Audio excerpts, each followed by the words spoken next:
Hey guys and gals, Jim here, and I got an update with my 144th scale Force Awakens Millennium Falcon and all that. Got some more work accomplished on it yesterday. Um, Before I go into detail on this, I want to give a shout out to a good friend and one of my subscribers who follows me quite a bit, Travis Weeks, way across the pond over there. And he gave me a mention in his last video. He's working on the 1/1000 scale NX01. I believe he says the refit, maybe. But anyway, he's going to be building it with lighting and stuff.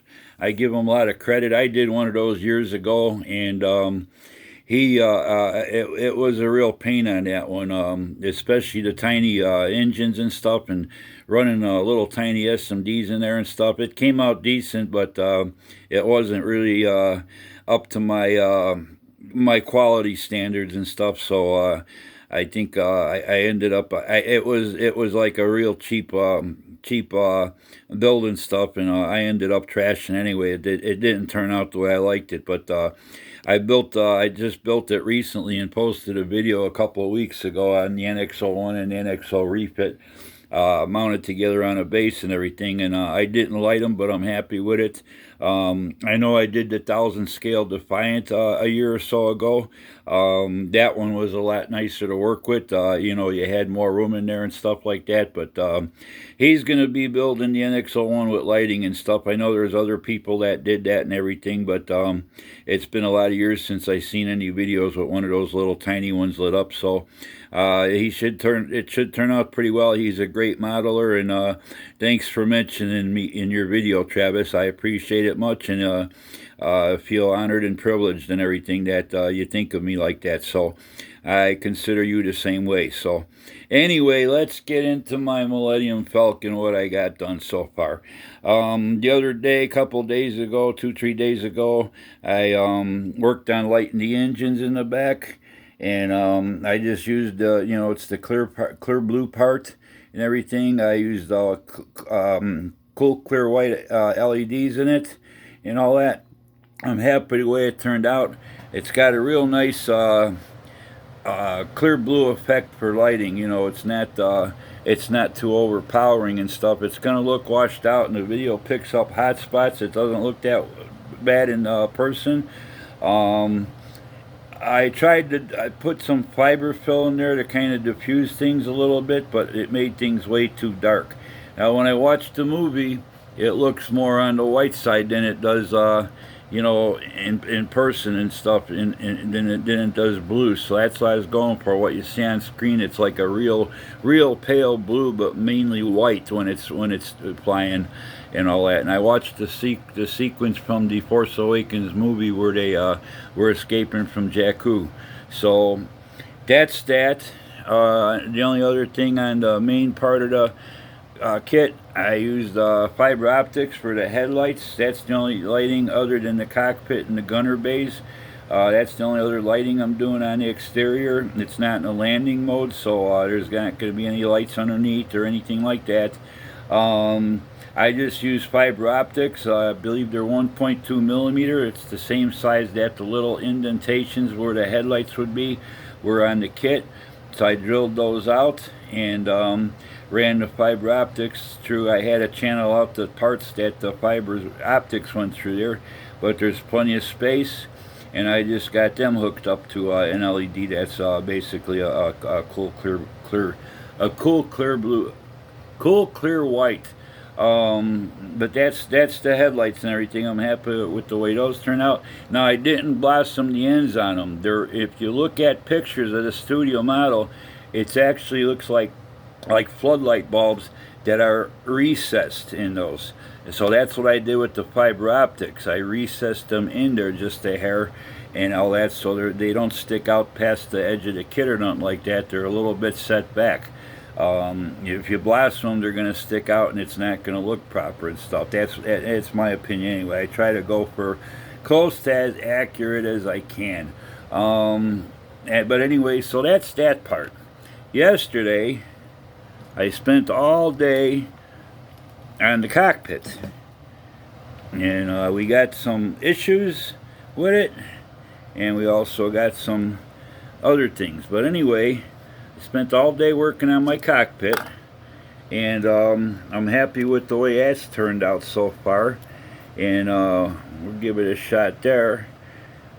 I used the photo etch part in the back. There's three pieces. There's the wall. There's a door that goes on the back of the wall, and there's a frame that goes around the door on the front of the wall. So that's all done up and all that. So I got all that in there. Now, first thing I found out, I was figuring, well, it's got clear parts, so I can mask off the window frame and shoot that the same color as the rest of the model. The only thing wrong, the clear part for the window, it looks nice when you just look at it. When you hold it up to the light or put it on the cockpit, it's got that little it's not like a model car kit. The windows are clear, they look like glass. This thing's got them little like swirly marks, like if you ever look at a puddle of oil on the ground and it's got that rainbow kind of swirly effect to it. That's what this is. So basically what it does, it distorts everything, and you're not going to see anything through it. You'll see the lights, but it's going to be like they're all distorted and blended together and stuff. So I'm foregoing the clear part, and I'm using just the plain frame part and everything. The only trouble with that is it doesn't have any window, clear window parts for it. I can probably scratch build, use the clear part for a template. I can probably cut some clear sheet styrene and go that route. For the top windows, for the front center one, I can probably fit a piece of styrene clear in there. For those four small ones around the nose, I can probably fill those with crystal clear, which it looks almost like clear as glass when it dries and everything. So it won't distort nothing. Or I can just leave it plain, which I don't really care to do, but I might go that route. I've seen other modelers do it too. So I might go that route. Let me pop this front part out, give you a better look. By the way, the parts on this fit real nice and everything. There's no fit issues, no gaps. Even when I had the canopy cover on, you couldn't see any gaps or light leaks through it. But anyway, that's my my cockpit and all that. I like the way that turned out, and it does show enough light in the evening when it just got like a lamp on or something. You can see light getting thrown all the way up to where I'm going to have the two figures. I'm going to have Chewbacca and what's her name? I forget. Ray. I'm going to have them in the two front seats. The only thing that's a shame is the two back seats, they cover up some of the detail, the little paint. Now, what I did with that photo etch piece for the back wall is I glued the front door frame, and then I glued the door on the back. I painted all flat black. I detailed up the door, painted it gall gray, and the door frame I did a brown. The seats I did with a brown, just like kind of like a leather look and stuff. On the back side of it, I coated it with crystal clear, micro crystal clear. And once it dried, I just took a toothpick and randomly just dabbed on different colors, clear blue, clear red, clear green, and some clear yellow. And those two slots in there, the white openings, those are supposed to be white. And then down at the bottom, there's two more of those slots that are white and everything. And it looks pretty good. I didn't really do any kind of detail on the upper part because you're really not going to see it. This kit's so tiny. As far as, all the little intricate detail, the panels and stuff in there. So I like the way this turned out. This looks really awesome and everything. And in person, it's a lot more vivid and stuff, like I said, the camera washes everything out and stuff big time. But I'm disappointed about the clear parts and everything. But we'll see how I work things out. If anybody's gonna buy this, even if you don't like this kit, you put the clear canopy on there, you're still not gonna see the inside of that cockpit because it distorts things and kind of blurs things so bad and everything. So, but that's my cockpit and everything. And I just got the white LED mounted right behind the photo etch. Maybe there's a little 1/16 of an inch gap, so you don't really see the LED. All you see is all the lighting and stuff the way it should be and stuff. But I think that looks pretty tough and stuff. And when this is done, it's going to look awesome. Now, getting to the gunner bays, the clear parts. That's the gunner's bay. There should be a hole in the back because you could see through from one to the other. There's like a hole between where they can go to either one. Parts all solid. You can drill that out. It's not a problem. But the same with these plastic parts. If you put them on with the photo etch, you're not going to see anything. Even if you do any detail painting, just use the plastic parts in that and try to light it, and you'll see something that's lit up, but you're not going to see any detail. So the photo etch is kind of the same like the cockpit back wall and stuff. It's got a whole bunch of little tiny holes. I mean, the holes are so tiny, you probably can't even fit a 0.25 millimeter fiber optic in those holes. But once you get it all lit and painted up with the clears and everything, it looks a lot better and stuff. But I'll be going with the photo etch on those. There's a lot of parts that make up the cockpit. I think there's like 9 parts that make up the main walls and everything. And then you got this ring. That's going to be tricky to put together because you got the ring with the little dividers, and then you got the small ring that goes in the center. And it even says in the instructions, be patient because it's tricky, because there actually are little notches. If you can see in the photo, there's little notches that got to fit over those little prongs that it attaches to and stuff. So that'll be a little bit of a challenge and everything. But and then it just mounts to the inside of the kit part and everything. And then you got your finished thing. You still use the kit supplied seat with the little joystick control, whatever you want to call it. This one, I can probably cut pieces of sheet styrene, little triangles to fill in like for window glass, but I probably will forgo that because actually, by the time you put the gun over the top of the part, you're gonna see in there, but you're really not gonna notice that there's no glass. And I think for display and for people to see all the detail that you put into it, I think it's okay to forego the clear and everything. You can just use your imagination. You're looking through a glass window and stuff. But anyway, that's it. Another thing over the back, that clear blue piece, you got these window grates, these grates that go over it and stuff.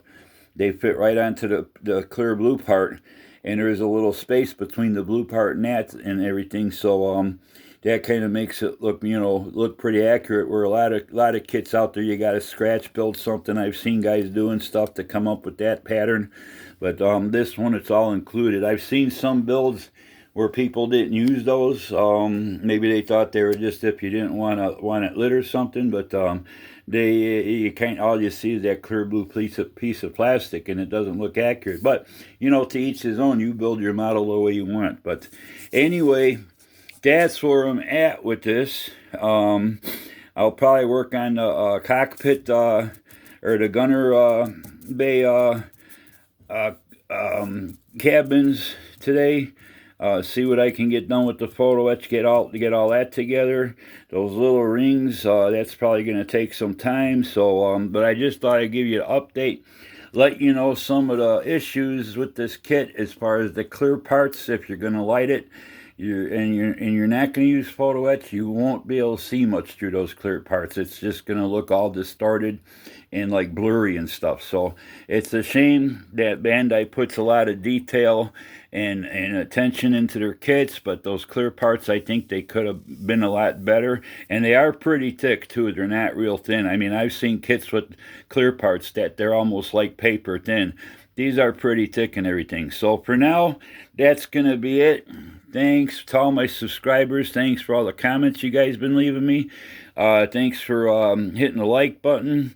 Thanks to all my new subscribers. I hope this video is helpful to you, and I'll give you an update probably in a few days again on this where I'm at. So till the next time, take care, have a good one, and hey, stay safe out there. We got that virus going around. and it's starting to get pretty nasty. When NBA's thinking about putting a hold on games, temporary cancel games and stuff, and the NCAA tournament's not going to allow fans into the games and stuff. We're looking at something that's pretty bad out there, and it's a shame. So don't know how it started, but man, it's getting scary out there. So you guys all take care. Have a good one. Any questions, like I said, you know how to reach me. I leave my email in all my videos, or you can get a hold of me in the comments. Take care. Have a good one. Bye.